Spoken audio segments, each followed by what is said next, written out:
If you woke up this morning with a heavy heart, if you opened your eyes and felt a silence deeper than the night before, if your soul feels like it's echoing in a vast hollow place, this moment is for you. You are not alone. Even when the weight of emptiness feels unbearable, even when it feels like no one sees you, not even God, there is a still, small voice whispering into the void of your heart, inviting you to come closer. There's a kind of emptiness that doesn't come from missing something simple. It's not just the absence of joy or the lack of motivation. It's deeper. It's the kind of emptiness that sinks into your bones, that makes your chest feel hollow and your breath feel heavy. It's the ache of wondering why you're still here. It's the pain of not knowing your place anymore. But listen, you are not forgotten. Can a woman forget her nursing child? That she should have no compassion on the son of her womb? Even these may forget, yet I will not forget you. Isaiah 49:15. You may have woken up not even knowing what to pray.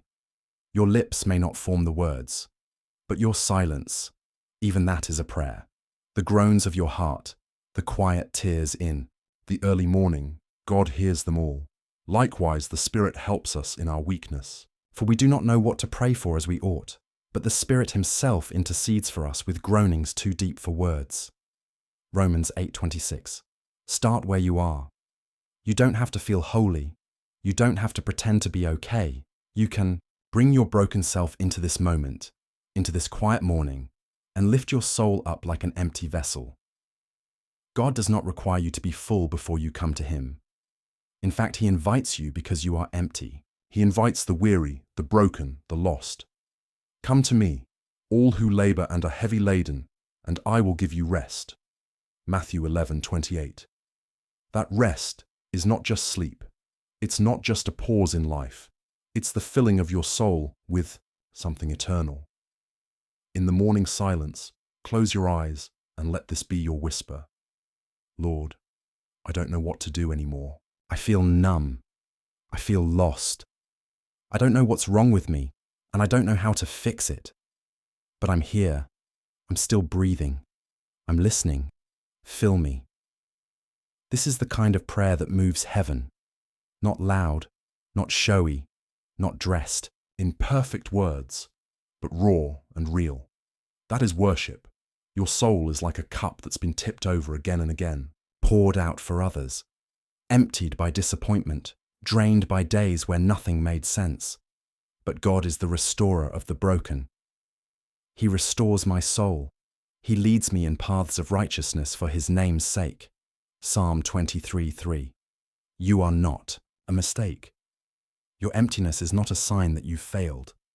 It's an invitation to receive something deeper. Look at the lives God has touched. David cried in caves, running from enemies. Elijah begged for death under a tree. Job lost everything and sat in ashes. And yet, each of them found God not in the moments of triumph, but in the silence, in the loss, in the waiting. When you feel empty, it's not because God has left you. Sometimes it's because He's clearing space to pour something new into you, something lasting, something holy. Let your morning prayer be simple, honest, like this. God, I need you. More than I need answers. More than I need things to get better. I just need you. I'm tired of pretending I'm okay. I miss feeling close to you. I miss feeling anything at all. Please don't leave me like this. Fill me again. Remind me who I am. Remind me that I'm not alone. God is not repelled by your weakness. He is not disappointed by your struggle. He's drawn to it. He is near to the brokenhearted. The Lord is near to the brokenhearted and saves the crushed in spirit. Psalm 34:18. You don't have to earn your way back to Him. He's already here, right now. In the room with you. In the quiet air around you. In your inhale. In your exhale. You might not feel Him. But faith is not a feeling. It's a choice to trust when you don't understand. It's the courage to believe in something greater than your emptiness. Jesus, in the Garden of Gethsemane, felt the weight of sorrow so great He sweat drops of blood. My soul is very sorrowful, even to death, he said. Matthew 26:38. He knows what this kind of heaviness feels like. He carried it. He meets you in it. You may feel alone, but you are wrapped in mercy right now. New mercies, fresh like the Yao, morning light. The steadfast love of the Lord never ceases. His mercies never come to an end. They are new every morning. Lamentations 3:22-23. So take this breath, this quiet moment, and let the emptiness be holy. Let it become sacred space, a meeting ground between your soul and the one who made it. Let it all out. Every anxious thought, every bit of anger you've hidden, every disappointment you've buried deep. Give it all to him. He can handle it. He wants to. You don't have to edit your prayers. You don't have to be eloquent. You just have to be honest. Let this be your morning prayer. God, I surrender this emptiness. I give you my numbness. I give you my questions. I give you everything that hurts. I lay it down before you. Fill me with your peace. Fill me with your presence. Fill me with purpose again. I don't want to walk through this day alone. Be my strength. This is only the beginning.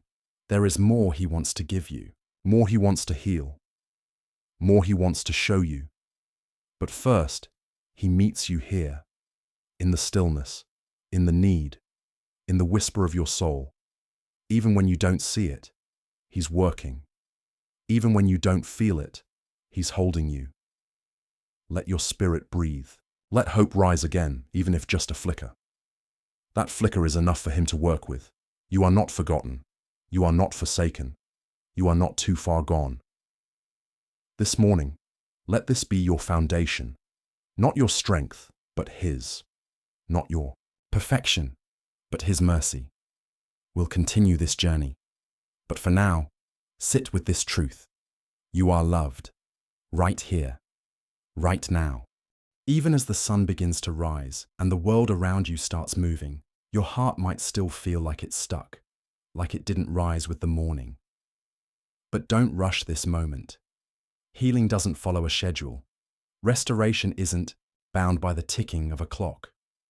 Sometimes it takes just sitting in God's presence with nothing but your brokenness in your hands, and that is enough.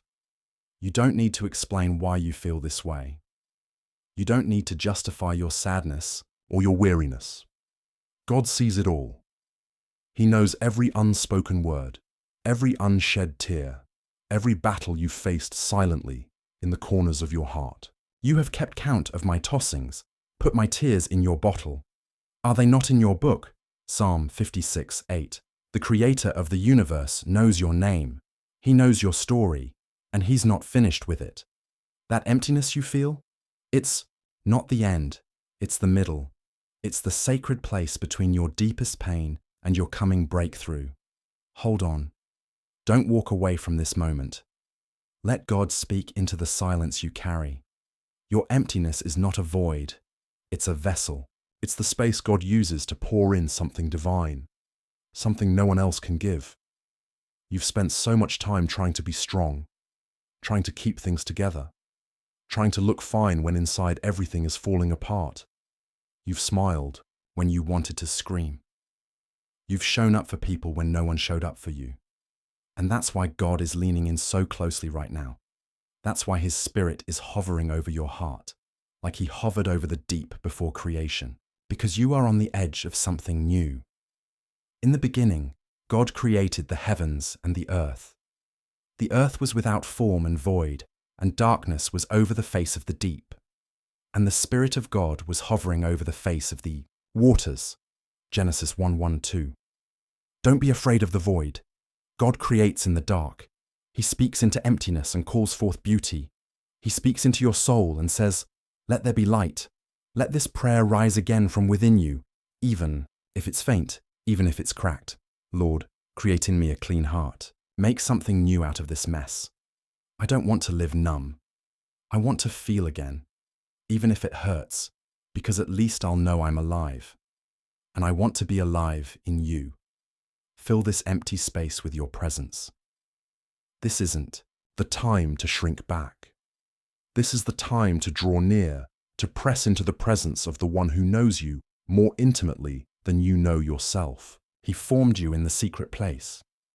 He saw your substance when you were yet unformed. He wrote every day of your life in his book before one of them came to be. Psalm 139:13-16. Even when you can't make sense of your emotions, he understands them. When you're overwhelmed, he is your calm. When you're broken, he is your healer. You may have lost things, people, dreams, pieces of yourself you don't know how to get back. But God is the God of resurrection, and he does not waste loss. Every tear, every sleepless night, every moment of isolation, it's all being gathered, all being redeemed.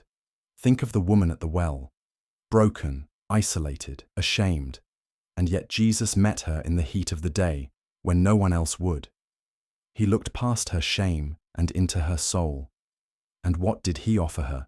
Living water, not a lecture, not judgment, just the very thing her soul was dying for. Jesus said to her, "Everyone who drinks of this water will be thirsty again, but whoever drinks of the water that I will give him will never be thirsty again." John 4:13-14. You are that woman today, and he is still offering living water. So let the prayer deepen. Let it become desperation. Not because you're weak, but because you know you cannot do this alone anymore. God, I'm thirsty. My soul is dry. I've looked everywhere for something to satisfy me, but nothing has worked. Not success, not relationships, not distractions. I need you, only you. Pour your spirit into me. There is no shame in needing God.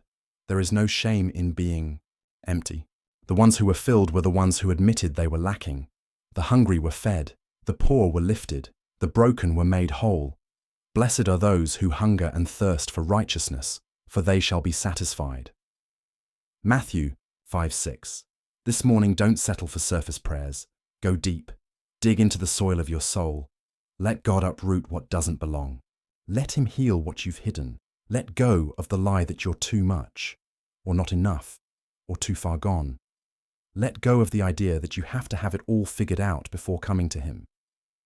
Let go of the fear that this emptiness will never leave, because he promises restoration, and I will restore to you the years that the locust hath eaten. Joel 2:25. Even the years you think are wasted, even the time you spent in darkness, he can redeem it all. He will redeem it all. So speak it again, even if your voice shakes. God, I still believe you can heal me. I still believe you can fill me. I still believe you are good, even when I don't feel good. I choose to trust you today. You're not forgotten. You're being held. And the emptiness inside you is not the absence of God. It's the space he's preparing to fill. Let this be your cry today. Fill me with your spirit. Fill me with your love. Fill me with the strength to face this day. Let my emptiness become the birthplace of something holy. I give you my weariness. I give you my longing. I give you everything I am. The world may expect you to be strong, but God just wants you to be real. He's not looking for performance. He's looking for surrender. Surrender is where the miracle begins. And now, in the stillness after surrender, the final part of your prayer begins. Not with answers, but with peace. Not with resolution, but with presence. Something inside you starts to settle, even if nothing outside has changed. And that is where God does his most powerful work. Not by erasing our pain, but by entering it. Not by explaining the why, but by becoming the how we keep going. This is not the end of your journey. It is the beginning of healing, of wholeness, of restoration. Even if you still feel broken, know this: you are standing on holy ground, right here, right now. Not because you feel strong, but because you dared to be honest in your weakness. This is the power of prayer, not that it magically changes everything, but that it connects you to the one who never changes, the one who never leaves. Even when your faith is faint, even when your heart is tired, he's still God, still listening, still loving, still pouring into your soul the very thing it needs. And so your prayer deepens one last time. Father, I don't know what today holds. I don't know what tomorrow looks like, but I know that you hold it all. And I believe that if you're with me, I can walk through anything. I can face the unknown because you are my known. You are my anchor. You are not defined by your emptiness. You are not a sum of what you've lost. You are a beloved child of God, and He is not done with you. Let these words be etched into your heart. For I know the plans I have for you, declares the Lord, plans for welfare and not for evil, to give you a future and a hope. Jeremiah 29:11. Hope. That's what He's giving you today. Not in a loud, dramatic way, but in a gentle whisper. The same whisper Elijah heard when he was hiding in the cave, ready to give up. And behold, the Lord passed by. And after the fire, the sound of a low whisper. 1 Kings 19:11-12. God doesn't always shout. Sometimes He heals with whispers. Sometimes He rebuilds in silence. But He is always working, always moving. There's still purpose in your pain, still beauty ahead of you, still joy to be found, not in things, not in people, but in Him. That quiet ache you carry, it's not in vain. It's a sign you were made for something more, a signal from your soul that only God can satisfy, and He will. Let the final cry of your heart today be this: Lord, I receive your love, I receive your peace, I receive your promise. Let my life be filled again, not with things, not with noise, but with you. Make my heart your dwelling place. Fill every empty room with your presence. There's a kind of filling that only comes when we let go, when we release the expectations, the pride, the pressure to be okay, and we just let God be God. He's not asking you to have it all together. He's just asking you to come, to sit with Him, to open your heart. Be still and know that I am God. Psalm 46:10. Stillness is not passivity. It's trust. It's surrender. It's saying, even if I don't see the way, I will trust the one who does. And so, as your morning unfolds, carry this prayer with you, not just in your words, but in your breath, your steps, your silence. Let every moment be an extension of this communion with God. He's not just the God of your mountaintops. He's the God of your empty mornings, your heavy midnights, your unanswered questions. He was with you in the beginning. He is with you now. And He will be with you always. And behold, I am with you always to the end of the age. Matthew 28:20. You are not walking into this day alone. You are held. You are seen. You are loved beyond comprehension. So let hope rise again, like the sun climbing over the edge of the earth. Let your spirit awaken to the truth. God is with you. God is for you. God is in you. The emptiness has met its match, and His name is Jesus.